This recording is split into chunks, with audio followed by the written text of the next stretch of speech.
Chef d'un parti politique, le partenaire du président de la République, comme son allié.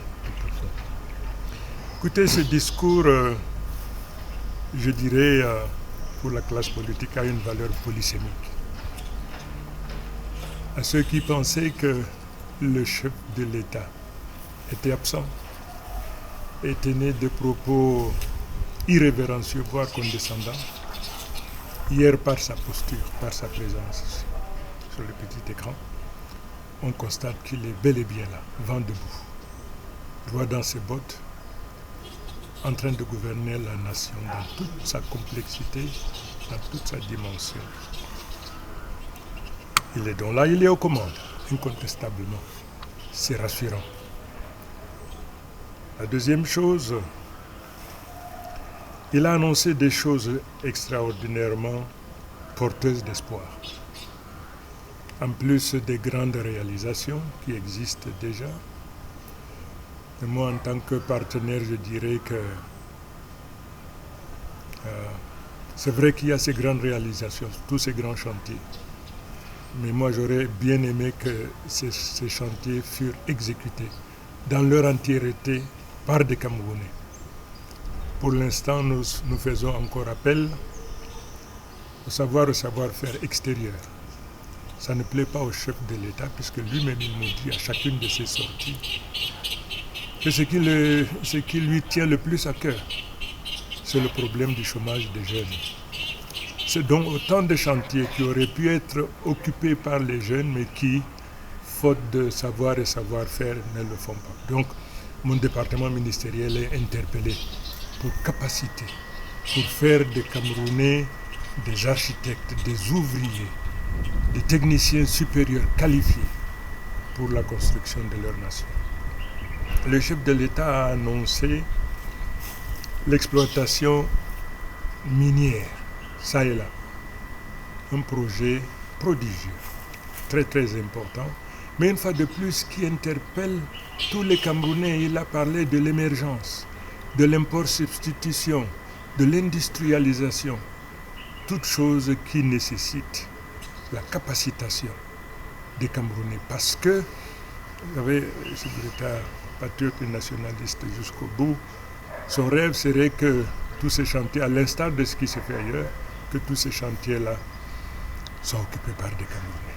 Une fois de plus, mon département ministériel, en charge de l'emploi et de la formation professionnelle, est interpellé et doit prendre le taureau par les cornes pour ce qui est donc de la formation des Camerounais pour s'acquitter de cette mission.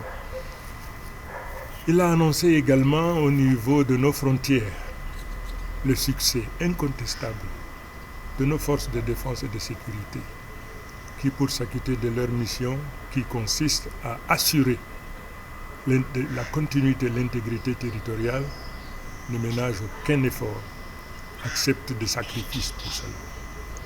Il leur a rendu hommage. Je ne peux qu'emboîter les pas à ce grand politicien, puisque vous vous adressez là à un politique aussi, pour dire que moi aussi je suis fier de ce que nos forces de défense et de sécurité font.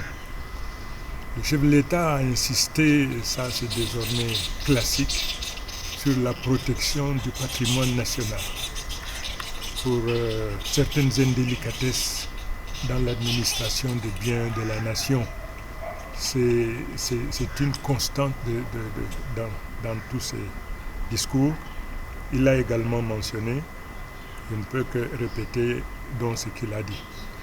De manière générale, vous savez, il nous a prouvé hier qu'il était seul commandant à bord, que tous ceux qui pouvaient penser qu'il y a ceci ou cela en vérité, moi en tant que son partenaire, en tant que son allié, j'étais rassuré.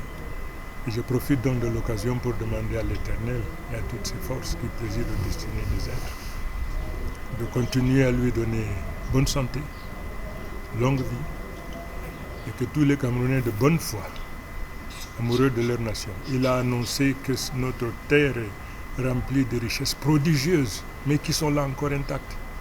Que nous retroussions les manches, que nous prenions donc le taureau par les cornes pour traduire concrètement dans les faits sa vision. Voilà ce que son speech me rappelle. Vous constatez que j'ai parlé en même temps en tant que parti politique allié, mais aussi en tant que ministre. Vous savez, j'aurais pu aussi parler en tant que notable Chiroma de Garba, mes enfants. Je porte donc toutes ces casquettes, n'est-ce pas? Merci.